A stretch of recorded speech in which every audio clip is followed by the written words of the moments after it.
Good morning, everybody, and thanks for joining this morning's webinar. I'm Paul Margulies, and I'm very pleased to be joined by Peter Baumann, and you can see us both streaming live in the top left-hand corner of your screens. And we're just delighted that you're joining us. We're figuring there may be some other folks joining us as well, but since this is an hour-long webinar, we really want to take advantage of all the time. So we're going to get started. And as you recall, today's topic is navigating complex systems.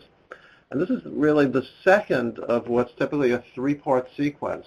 The first part had to do with presenting this information to care managers and yourselves as supervisors.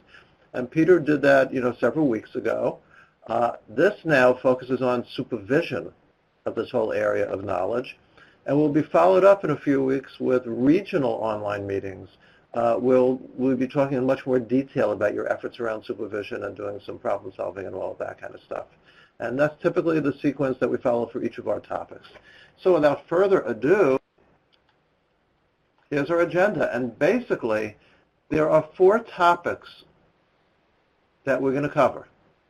Working with individuals related to HARPs, collaborating with managed care organizations, collaborating with medical providers, and hospital collaboration. And within each of those topics, we're going to talk about, so how do you do it and how do you supervise it? And really with emphasis on the supervision piece of it, because, that's indeed, what this webinar is all about. For some of these topics, for most of them, we'll also be presenting a very quick recap of some of the information. And, as we've been doing in the past, really the purpose here is for people to share with each other and learn from one another. And so we're going to have very active use of the chat box. We really do hope that you all will be comfortable and willing to chat, to type into the chat box with your ideas and your experiences and even your questions. And as best we can, in this kind of a format, our goal is to make this interactive and really provide an opportunity for people to learn from each other. And if by the end of this hour, if at 10 o'clock we've accomplished that, it will have been a good thing. And that's really, the hope here. So moving along, we're first going to focus on HARPs. And the first chat box question, and I should point out the chat box is that empty box at the bottom of your screen. By now probably most folks realize that. First question is, how has your organization prepared for HARPs? What are you doing? What have you been doing? What will you be doing? So that your care managers will be in a position to be knowledgeable about HARPs and most importantly be able to help the consumers with whom they're working. So we're going to give you a couple of minutes to type up and then we'll do some sharing.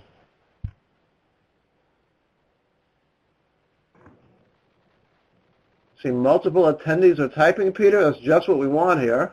That's good stuff. I mean, I think it's HARP's been talked about for, oh God, a couple of years now, and we're ramping up. And again, as I stated in the, when we chatted and had the webinar a couple of weeks ago, they're expecting quite a bit out of the health homes in regards to engagement. So the best thing is to really begin to have these discussions internally.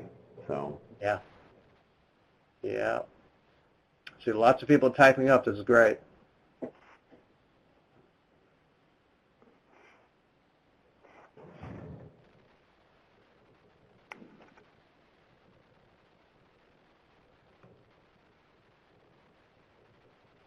So it'd be interesting to see if the webinars that they're mentioning, Paul, if they have links to those. Because certainly if folks found them, a lot of people are saying webinars, conferences, in the regional meetings, would it be beneficial to share some links to those webinars for folks that are maybe not as up to speed on those? It's a good point, and I do believe that certainly the webinars that McTac helps to organize, typically on their website there are links, I believe, so that's one place that people can get really good info. Folks are still typing up. This is great. While you're typing, I'm going to start reading, and I see some commonalities here. Pamela tells us we've been attending every webinar and meeting possible. And Giddy says we've been attending lots of webinars and lots of exclamation points here. Fred tells us the same thing, attending webinars as well as in-person conference.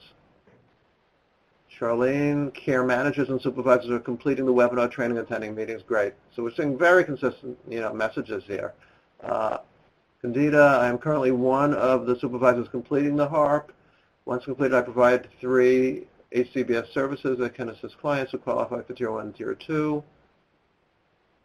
Gina, we discussed HARP eligibility with our care managers and have also developed a team to get trained on the assessment and plan of care tool. You're actually anticipating one of our next chat box questions, Gina. Esmeralda, I'm new to this field in supervision training. Welcome on board, and hopefully we can be helpful to you, Esmeralda. Candida, I've also attended numerous webinars and training, how to understand how to complete the plan of care effectively and correctly.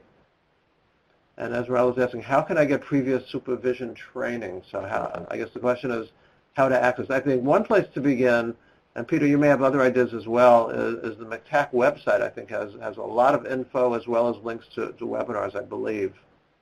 Yes, I think that's part of it, but I think, again, looking at the forum, and maybe we can look to Gina, who writes in about how they developed a team to really get trained on the assessment and care plan tool. One of the things that I would encourage folks to do is to make connections with other supervisors in the field to have those discussions. Yeah, that's an important point, because in a sense, if this is a learning community, part of that is really being able to really learn from each other and be available to each other. It's a really good point.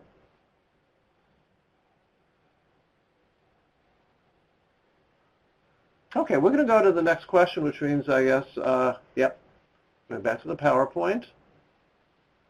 Does your team have knowledge of the services provided under HARP? And has your team been trained in the community mental health assessment, which is also known as the INTER-I? So we're trying to get at, how knowledgeable are your team members at this point in time? Are they getting this info? Multiple attendees are typing. Because without this knowledge, nothing's going to happen.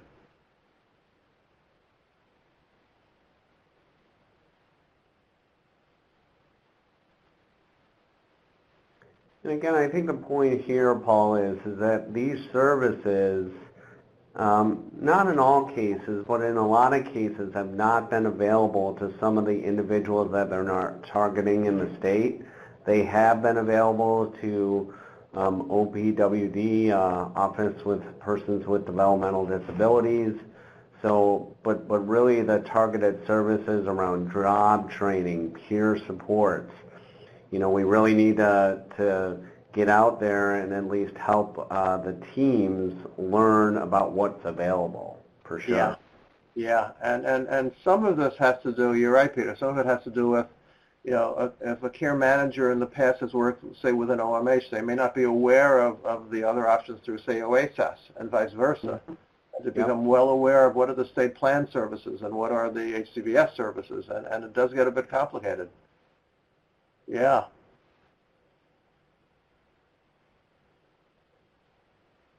So again, lots of answers here. People are typing up. I'll start to read them, but please don't let that stop you from continuing to type up, folks. So really, 2 questions we asked. Does your team have knowledge of services under HARP, and has your team been trained in the community mental health assessment? Giddy tells us some of our team has been trained, and we're in the process of having others trained, so it's kind of in process there. Charlene says, yeah. Pamela, staff completed the online training in the LMS and HCS. Amanda, myself and my program coordinators have been trained. We are preparing to have some staff trained, but are still deciding how we will structure who completes the assessments for existing HARP enrolled members. Yeah, so there's some decisions that need to be made, within each of your programs and agencies. Candida, I can say at the top of my head, only a few others within our company have been trained on the assessment tool, and they're all at the supervisory level. Okay, so there's still some more work to be done there. Doreen, yes, the team is knowledgeable of the services provided under HARP, and yes, we've been trained on the community mental health assessment. Pamela, we attended the MCTAC training on HCBS, but that was a year ago, and we are in need of more updated, real information about what the services look like. Amen. Gina, We've been discussing HCBS services that will be available and how the referral process will take place to our care managers. We have assigned a team to get trained on the assessment tool. And Deanna says, yes, our team has a knowledge of HARP, the Community Mental Health Assessment, but have not administered the Inter-I tool yet. So, Peter, it sounds like there's really a wide range right now. Yeah, and I think what I always come back to is, again, in these regional planning sessions, what I think is helpful that we've done with a lot of the work through DISRIP, right, because it's a new initiative, is we're giving providers toolkits. Mm-hmm. So one of the things, that you might want to think about or utilize those regional meetings for is, what are the top, with the work that you've done, Paul, and others, what are some things that they need to know in a toolkit that you can share? And it sounds like a couple of the folks have started to do that and created sort of, really this is what you need to be up on these services. So I would encourage folks to share what they're doing. Yeah, what they're doing and what their needs continue to be. Absolutely. Yep. Okay, if we can go to the next slide. Okay. A couple of more chat box questions. So what's going well? And give us some examples. And this is as it relates to HARPs and your staff becoming knowledgeable about HARPs and beginning to work with consumers around HARPs. And what are the challenges? And Peter, this gets at your point of, with the challenges, we can figure out what other tools people would benefit from. Right.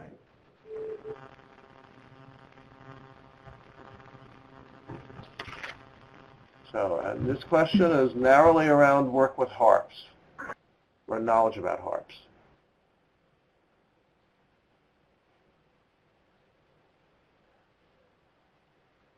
Folks are typing up.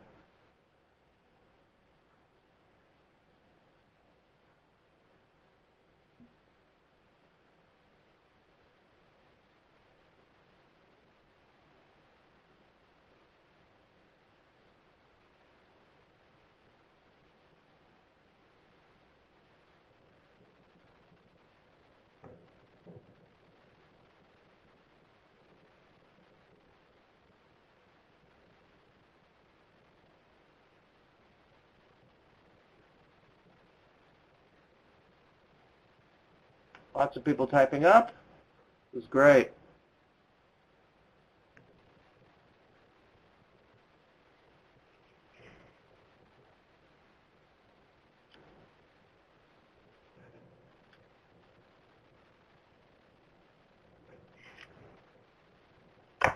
Ah, interesting. Mm-hmm.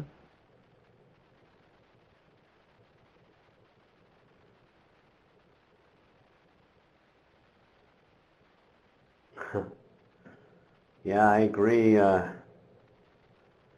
In regards to the, we're sort of the survey fatigue, I think, is what the first writer is talking about there, Paul. How many surveys are we going to put in front of folks? Yeah. And the other thing, let's pick up on, and please, folks, continue to type as we begin to discuss the responses. We don't want to shut down your typing, so please keep typing. As Giddy's saying, so the challenge, a lot of clients are refusing to go through the process. The service don't speak to them. Some might even say sing to them. They're not able to see how these services might connect with their needs. And then this, how many times can it be assessed? So it's important that we take note of that. Amanda saying, challenges, how long the UAS training takes. So by that, Amanda, I assume you mean how long it takes for your staff to be trained in learning how to do the assessment process? And then you raised something also very interesting and important, not having very clear knowledge on who will actually be providing these HCBS services within our area. I know that there are lists of agencies that have been certified or approved, or whatever the term would be, to provide each of the services within areas, but how that will really play out and how many of them ultimately will be offering those services, I guess, is still being sorted out. Candida says, I have found once you explained HARP and how it can assist the clients, they are eager to meet and have the assessment completed. Okay, good to hear. But afterwards, when I try to schedule another face-to-face to complete the plan of care, that's when clients are not complying and make up problems to not meet. And of course, the plan of care is it's really the ticket to everything. Without the plan of care, you can't move on. So it sounds like so far, Peter, part of what we're hearing is, at least for some individuals, it's feeling kind of cumbersome with many steps. Yeah, and I think one of the things, and that's good feedback, I think, and I don't know how much interaction we have with the state to give them that feedback, because, you know, on some level, what you would want to do, like you guys are doing already, is before you get into discussions about services or the NRA or anything like that, really it's having a discussion with them about their level of kind of buy-in, I guess, might be the best term, because, you know, it's quite overwhelming, as all of you are suggesting, to be doing all these assessments, all these surveys, and I think, you know, some of what helps that discussion is certainly training around motivational interviewing and knowing where folks are at in the change process, but it's also, you know, experience working with peers and colleagues. What I wonder is, you know, when HARP is really taking off, could this be an opportunity where you start looking at case examples where you're having those struggles, and how are folks sort of on the team dealing with those struggles? Because it is a long process, and the reason why they're having us do the lengthy assessments is because these services are going to be paid to the managed care companies. So I think the best thing that I can do is, as somebody providing care coordination services, care management, health home, whatever term you're using, is getting a sense of how willing they want to play in this, and maybe it's having a stepped up approach that might be helpful in some of these cases. Yeah. Yeah. So I'm looking at getting lots of responses here. We really are hitting on something that's very important to people. Gina, I think we left off with your comment here. Increased discussion with team members regarding HCBS services is helpful, but not knowing who or what entity will have the HCBS services is a challenge, as well as not having the knowledge of the amount of clients that will be interested in the services. So this has, God, we could do hours on this, Peter, you know, and this really gets at, you know, how this is unfolding. This is the very beginning of you know, of a process. And these are very important questions. You know, how many people are going to want the services, and who's going to provide them, and how does that all going to work? And it's all, you know, literally, you know, emerging in front of our eyes. And we could probably do hours on this, but really I think the point for today is that as a care manager, it's a little difficult sometimes, or maybe more than sometimes, to be in conversations with consumers when a lot of these are still unknowns. I think that's what we're hearing. Yep.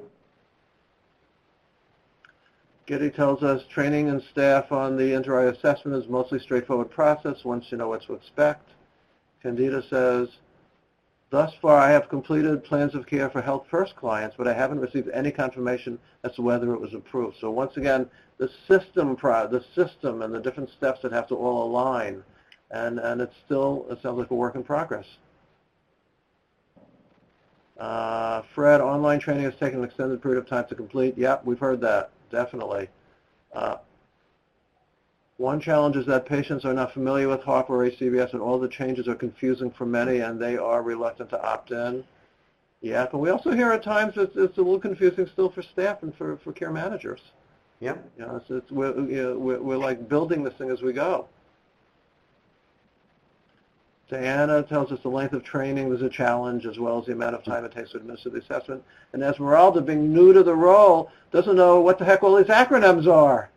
And I think that's not, you know, that's important. And so we need to be able to point you in some direction so you can get some very important information, Esmeralda. And, you know, I would say this. I would say certainly the MCTAC website is a place to begin. But beyond that, if you want to shoot me an email, we can come up with some other ways to point you in a good direction. because, there are lots of basic information that coming new to the role you don't quite have yet. That won't be hard to master, but it's important. So very quickly, POC is a plan of care, which is something the care manager will be doing, with clients to help identify, what services and what providers, will be a part of the services provided, and there's a process for that. HCBS are these new services that are available to HARPs, and they are now services that Medicaid will pay for, and that's the most important piece of it. And they're designed to be done largely in the community. It's called home and community-based. And the UIS is this assessment process that helps define and decide what services might be helpful to the individual. Giddy tells us a frustrating part is that we have some clients within our health homes who we believe would have a real need for HCBS services. However, they're not eligible. And then we have a bunch of clients who are eligible but don't have a lot of needs. I think things will be great once we can complete upward referrals for HARP. So, it's still sorting out, Giddy, and I think you've got your finger on something very important here. Doreen, we're getting better at selling the program, but still face challenges with the clients. For the client, it's a duplication of services. The length of assessment has proven to be a challenge for clients to complete. And, ultimately, I'm sure the managed care companies will want this not to be a duplication so much as a coordination. Yeah, Esmeralda wants my email. I'm not sure if it's at the end, so I'll do it right now.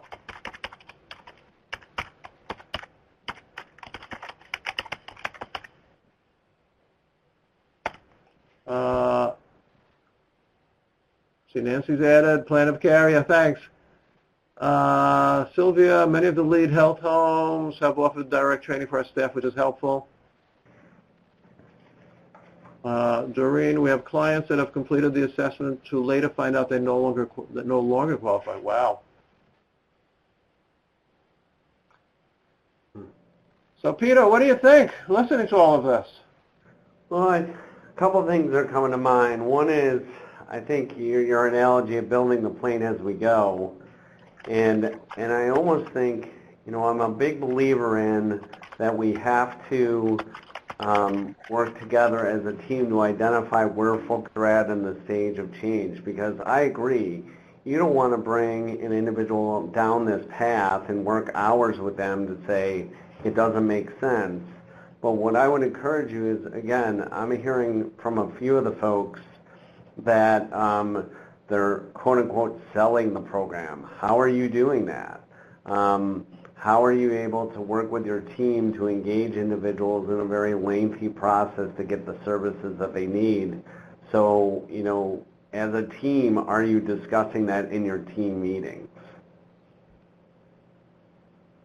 So that's where I would start, Paul, because some of these issues on some level, and I don't know the relationship that CCSI and you guys have with the state, is I think it's important to share this feedback with them. Yeah, absolutely. What is the venue that we have to share to the state some of these concerns? Because and we are involved with NAFRS and others in planning meetings with the state, so we do have an ability to get this info to state partners, which is great. Yeah.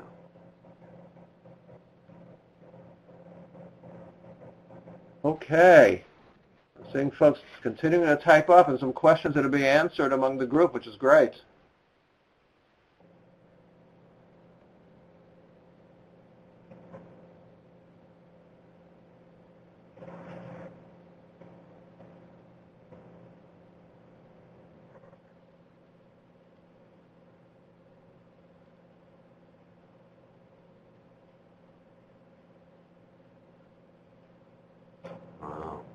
Lots of people sharing it's important. Yeah. So there are issues, it looks like, with approval of the plans of care.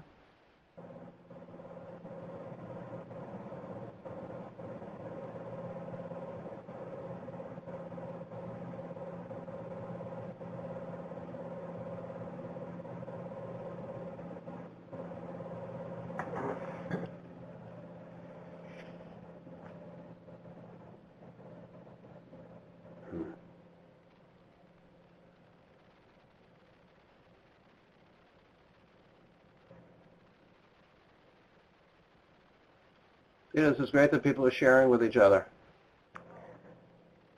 Yeah, I mean, especially when you're, again, I mean, I'm assuming that this chat box we can copy or these answers can be recorded, because you're looking at some good summaries that the state really needs to help target some of these issues, especially around the MCOs. That's, the MCOs really just need to, essentially we're given the task to stay out of the way and pay for the service. But if they are organizationally not ready to do that, that's a concern.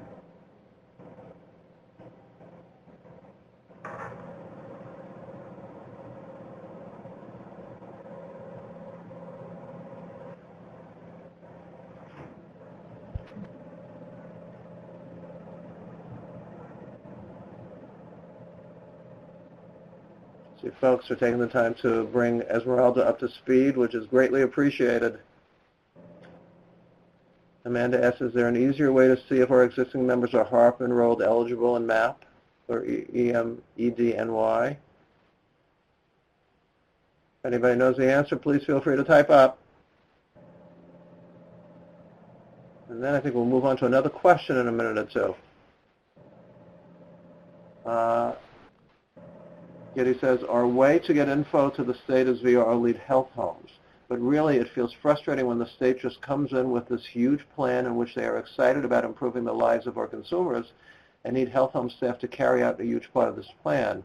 The state needs to have a method of speaking to direct staff on the ground in order to really understand how this process is working.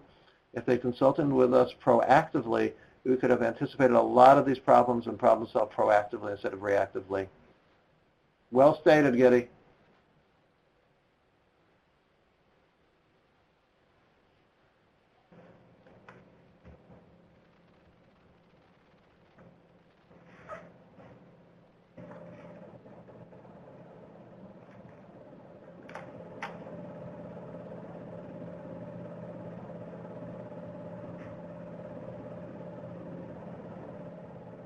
And then Nadine talks about some other issues with the plan of care. Okay, thanks, folks. I mean, Peter and I were wondering and hoping that people would be interactive and willing to be sharing, and you've just like hit a grand slam home run with this. This is great. And we have many more questions. I don't know that we're going to get to all of them, but we've got a bunch more. Peter, you're going to say something? Yeah, what I was going to suggest about the MCO, Paul, maybe what I could do, or if you guys have this knowledge, but what I'm more than willing to do is look at the regulations for approvals. Because if people are having trouble with some of the turnaround times, the state has held the MCOs accountable to when they get the request for services to when they approve. So let me look for that language. That'd be great. Thank you. Yep. So we're going to move on.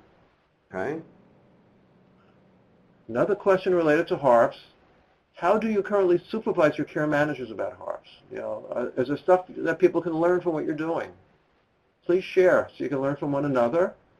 So this is not so much about the systems issues, but how you're helping your care managers to work with consumers within the system as it currently exists. How are you doing it? Because after all, this is really about supervision. This seminar, this webinar. See lots of people typing up. Thank you. One of the things that we can think about, Paul, as we go through the presentation in the interest of time, is that my guess is, we ask this question throughout, how are you preparing your teams for MCOs, for working with providers? Hopefully you're going to see some themes in there. Yeah. Yep. Oh, interesting, Getty. Separate from regular supervision.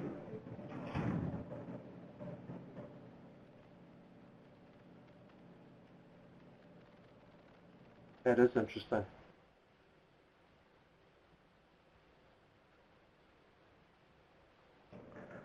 Sylvia, when you say you hired a clinical director, what credentials does that individual have? Are you alluding to that the director is just actually having LCSW. one designated as a clinical director? Okay, LCSW. Okay, LCSW. great. So while people are typing up, we'll start to read some of these. This is about, I'll read the responses to the question of how you're doing supervision. Pamela says we try to meet to discuss any updates that keep coming out because the system is still in flux. There are updates. And Giddy, as Peter pointed out, is doing HARP supervision totally separately from regular supervision. And that's great. Let's see, Pamela, we also carefully make a plan of who to assess and set time frames for completing assessments and plan of care. We already talked about Sylvia's agency with the clinical director. Esmeralda's asking about MCOs. MCO is the managed care organization. And so these are the folks who ultimately, and we can go on for hours on this one, but these are the folks who ultimately are responsible to work with the health home care manager and others to identify services for approval and approve them. Peter, would that be fair enough to say? Yeah, I think so. I think, we need to really look at,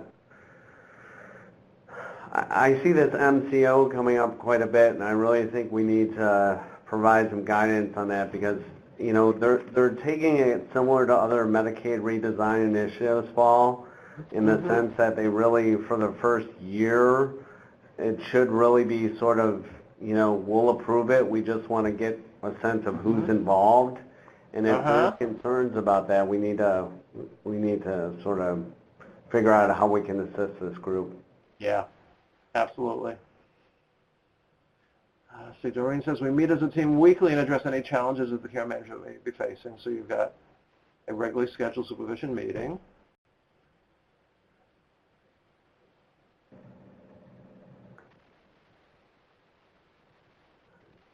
Diana provides individual supervision. Oh, yeah. I like Diana's thought. Incorporates discussions around HARP during monthly team meetings. Staff assist each other when completing the assessment. Asking reps from the MCOs to come present on HARPs can be helpful. Oh, that's interesting. What a neat idea.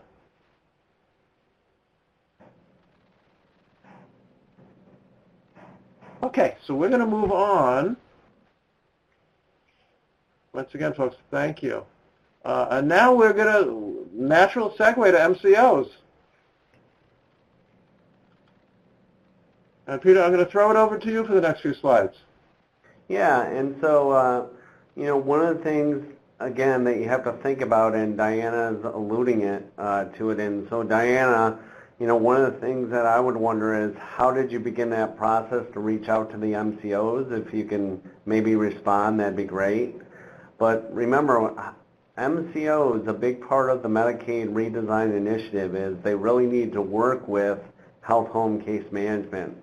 And so one of the ways that they can be helpful is through, if your outreach process. Do you have a good mechanism to begin the process of working with MCOs because the addresses change, phone numbers change, and the MCOs really can help you with maybe the latest address that's put on a claim, which is something to think about. Access. If it's taking 6 weeks to get in to see a primary care provider, I would have that individual call the MCO and you could be there with them. But they're held to specific standards of getting into care in a timely fashion. And then obviously the MCOs can help with who's in their network. So if they have to see a specialist, a behavioral health provider, who can this individual go to get care? So next slide, Paul. Oh, sorry. Yep. Okay. And again, other things to think about with the MCOs, a lot of them do have case management programs. And I personally would start there. That might be the first question, like how do I begin? I've never talked to an MCO. And again, I know it's all in the spectrum depending on where you sit. But a lot of the MCOs do have care management programs. I would just call up and say, can you get me in touch with the person who runs the case management program for your organization? If you get on the website, they probably have like a case management phone number. The other thing is there is a wealth of information on MCO websites that can help with health literacy. One-pagers on diabetes, one-pager on mental health treatment. So I would encourage you to use those. Peter, can I ask, so we have our health home care managers and we have the MCOs case management programs. How does that work? How does that connect or not connect or you know, I'm just trying to get a vision of how that's supposed to work. Well, I can tell you how it's, in the state side, how it's supposed to work, and then there's the reality, right, as people allude to. So in the state side, what is supposed to be happening, at least on a minimal level, let's look at sort of 3 high-level views of that. The state really wants the managed care companies to work with the lead health homes, and to do that in a couple ways. They are supposed to, meaning the managed care companies, giving referrals to the lead health homes, and then the lead health homes push those down to the care management agencies. So that's one way that they connect. The other thing that's happening that I'd have to really ask around, because I think it depends on the lead health home, but they should be getting weekly, remember I said weekly feeds about inpatient admissions from the managed care companies. So the managed care companies should be sharing this information with the lead health homes with the intent to push that down to the care management agencies, so in order to coordinate care when they get discharged. So I think, you know, eligibility is one, so who's eligible and passing referrals down and sharing at least on a high level the inpatient and the ER visits. And then for HARP, you know, that's a whole different ballgame as far as the interface there. They should be approving services within a particular time frame. I thought it was 48 hours, but I could be wrong, in helping the health home care manager get access to these services. But again, it's new, so it's not going to be there all the way, but that's kind of what the vision for the state was. Thank you. And I'm going to read some comments that have come in, which get at this whole issue of interacting with the MCO. So Sylvia says, the MCOs have actually reached out to us more often lately to inform that they are the HARP care manager from the MCO. So there's an attempt coming from the MCO to make that connection. That's great. Yep. Diana says, I also oversee managed care at my organization and have found that each MCO should have a lead HARP coordinator. Great. Yeah, I mean, Diana, you bring up a good point, and Sylvia, because the state did direct that if you're going to be a managed care organization, there is certain staffing levels, which is unprecedented in the MCO world. The state's saying, based on this population, if you have this number of folks, you need this number of resources to manage it. Wow. I'm going to move on, and we've got another chat box question, and people have actually begun to answer this, and that is, how do your care managers currently interact with the MCOs? What do they do?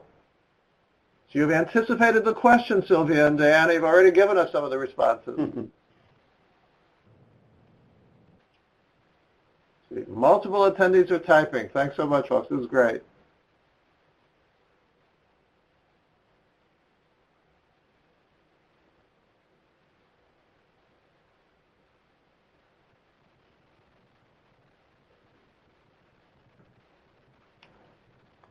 And I'll start reading while people are typing up, and once again, please don't let that stop you from typing.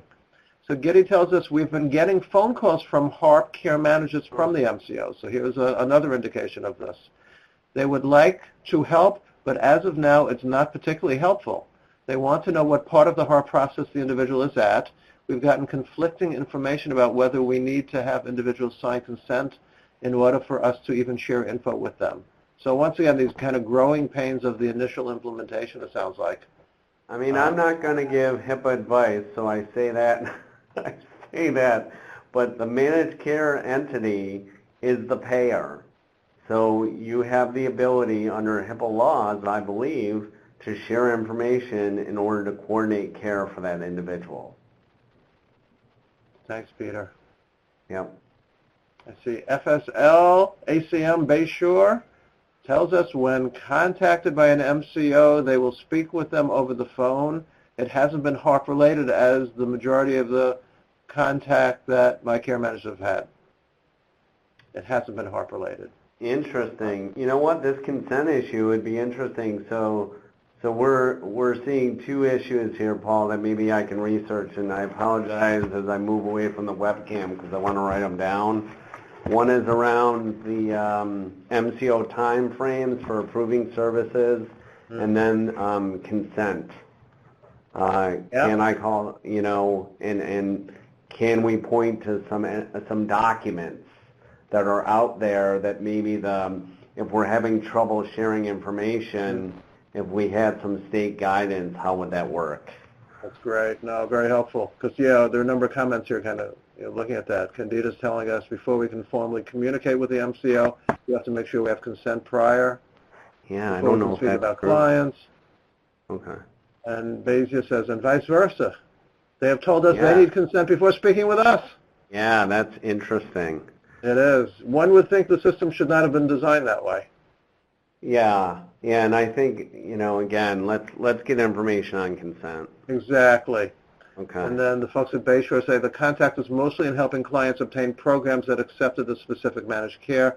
We have had issues with continuing treatment for clients when their program is no longer accepts their insurance. Interesting. And so I guess the subtext to that is not every program or agency is on every MCO's list, I guess, is really the subtext. Yep. Candida says, and when we do speak, the MCO asks that the individual be present prior to disclosing anything. That's interesting. And once again, I wonder if this is universal and maybe different managed care companies are doing this differently. My guess is they're doing it differently based on my experience. Yeah. Giddy says, we were told they were in the process of having a BAA which would solve the consent issue, but we haven't heard any updates yet. I'm not sure what a BAA is. Business Associate Agreement? Okay. Yep. Which so that outlines what information can be shared back and forth, but again, that makes sense. This is a huge issue for me. I'm very surprised that this issue is coming up. Bayshore says many of them only speak when the client is present. Gina tells us many times our care managers are speaking with MCOs to assist clients with managing the care and finding progress. So that sounds very positive, what Gina's telling us. Amanda also speaks about the BAA. Are we connected on some level, Paul, to the lead health homes to see what guidance they're giving folks? I would imagine we can find out. Yeah.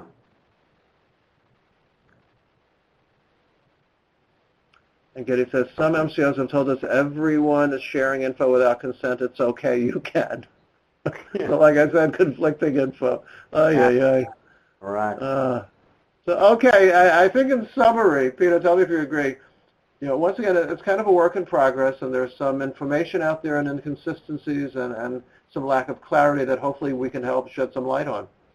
Yep. Okay, folks, thank you. We're going to move along.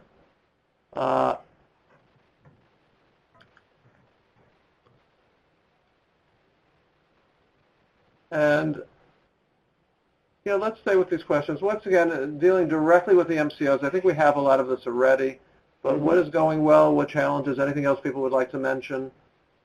I'm looking at the time. I know we have about 15 minutes left, so we'll kind of move along a bit and probably won't get to everything, Peter, so we'll see where we go with this. I'm okay with that because I think it's been an engaging discussion. I agree. I mean, I think one of the things that I'm getting at with this question is, as an organization, I'm interested to know, do you utilize the lead health home to be your liaison with the MCO, or do you go directly to them? Because on some level, that would be a good discussion to have. I'm a lead health home. This is kind of what I do for the care management agencies. But care management agencies have to work with the MCO on these issues. And that would be interesting if we can offer support in that vein, Paul. Mm-hmm. Kind of figuring out roles. Yeah. So, folks, please, you see Peter's comment just has been typed up. Nancy typed it up on your chat box. Please feel free to respond. It would be good to know.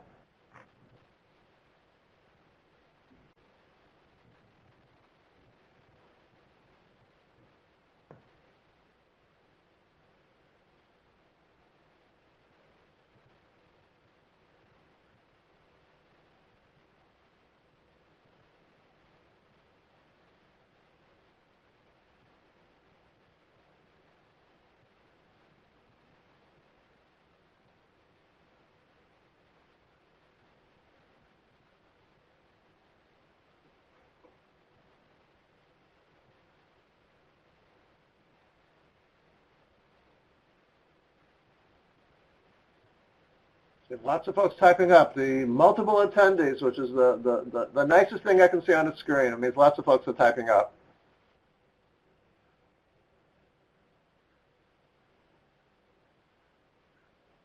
Giddy tells us our lead health home has monthly meetings in which they go over issues like this and provide guidance, but as of now, we don't call them directly if we're having an issue on the ground.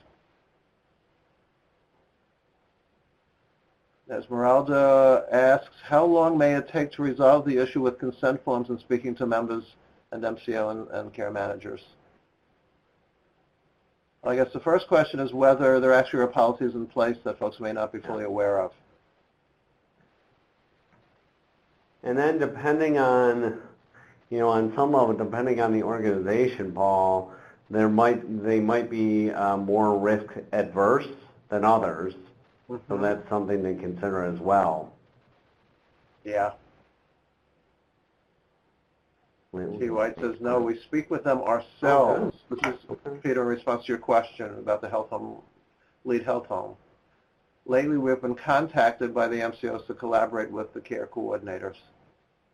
Good.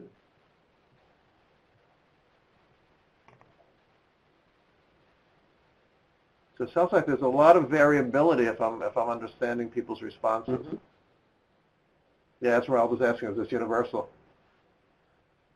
Seems like a lot of variability. Yeah, I don't think there's one way. I mean, just based on regions and how healthcare is delivered, there's no uniformity for sure. Any other responses to Peter's question, or how things are going, what challenges you're facing, or how things are going well? Anything else people would like to respond?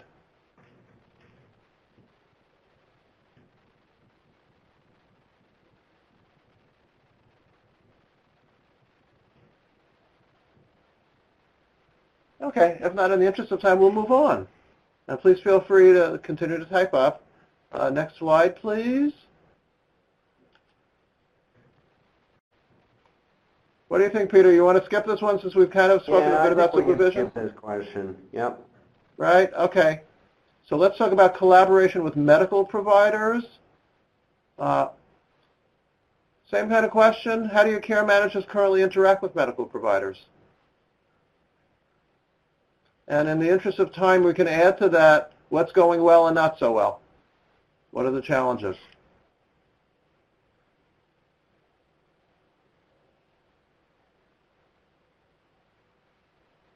So now we're dealing with a different aspect of the complex system. One of the things, Paul, that, what I discussed last time is still important, because depending on the provider and where they're at in their stage of change, they might just see the health home care manager as another thing that they need to deal with.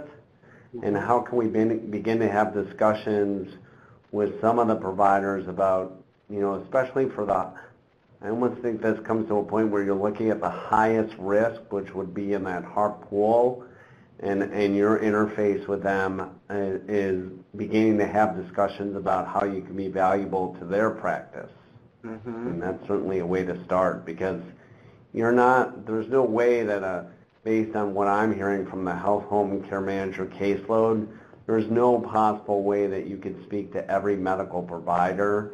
It's really beginning to assess the high-risk individuals and making sure that that connection is happening. Mm-hmm.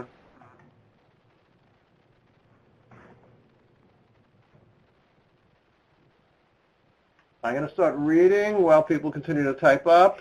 Bayshore tells us, after releases have been signed, they usually call them unless they're accompanying a client on an appointment and can talk to them face-to-face. Many times care coordinators struggle to coordinate with certain providers, such as psychiatrists. Sometimes providers won't accept the health home release, and the care coordinator will have to have the client sign a general OMH release in addition for providers to speak with them. Well. Giddy tells us we call medical providers to schedule appointments for clients or discuss potential concerns and learn more about what has happened at their last appointment and get lab results. Every doctor's office is different. Some are really open, some less so. Amanda tells us we try, but there's still a gap in communication. This is still an area we struggle with. We find that if we go in person to an appointment, that opens up the line of communication. That makes sense. Yeah. As Meralda's saying, from what I've heard from the care management workers, they try to make phone contacts, but they are reluctant to provide them info or even consent to provide them info without members physically present. Gina says, we see many delays when interacting with providers, especially when it comes to paperwork. Completing a SCAT medical form, many times the care manager is calling the provider numerous times. Diana gives us some advice here. I encourage the care managers to obtain consent during the initial intake in order to speak with all the providers the client's connected to. That's a great idea. It's important to be clear with providers about the role the care manager plays, because oftentimes they're not aware of what health home care management is, and it's making it very difficult to coordinate. Candida says, I find sometimes speaking with medical providers, once you call at a specific time, you can acquire the necessary info in regards to client labs. Okay. So really, once again, this is the underlying theme here, I think, is that as things, Peter, does this sound right? As the system is really kind of evolving and emerging, there isn't one kind of way this works. Different providers, different health homes, different MCOs. It works differently under different circumstances is what I'm getting. Are you hearing the same thing? I'm hearing the same thing, but I'm also hearing what folks are doing to address it, right? So there are certain things that they're doing, and I don't know, I mean, it'd be interesting, not that you and I have time, Paul, but to see what the responses were last year, because I think this is a different take. Because last year there was a lot of, we just started this, we began this. I'm seeing a lot more activity with the care managers doing a very difficult job in helping, really helping along these providers to meet sort of the new horizon of healthcare. And so I'm seeing themes of, I figure out what the office needs, and I sort of tailor what I do to meet that need. I see accompanying the visits, and again, I would do that for your highest risk members because all of your time is limited.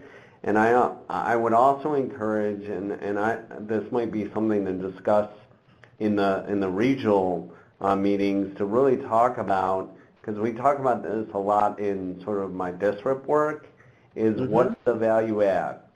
How can I be helpful to you, and how can I say it in 3 sentences? Because I don't have time to have a conversation for you to do a 40-page PowerPoint on health homes, but what can you do for me? And what providers need is social determinants of health. I can help you if you're seeing that the client is having dietary needs and they have no food. I can help get information maybe from a behavioral health provider that you need. I can maybe track down and get folks to a visit. So it's really, how can you be of value to them, and the value proposition is really important for some of these providers. Yeah, I think that's so important to underscore that Peter, just to say in somewhat different words, that really the message is, I'm here to be helpful to you. Let me learn how I can be helpful to you, and my presence will be a plus for you. Yeah. I'm mindful of the time. We've just got a couple of minutes, so let me maybe do a quick summary, and then Peter, please, feel free to jump in and join me with this. Sure. So here's what I'm hearing generally, and it's true about the medical providers, it's true about the MCOs, it's true about the HARP and HCBS. What I'm hearing is this, that the system is emerging and evolving, and it ain't perfect yet.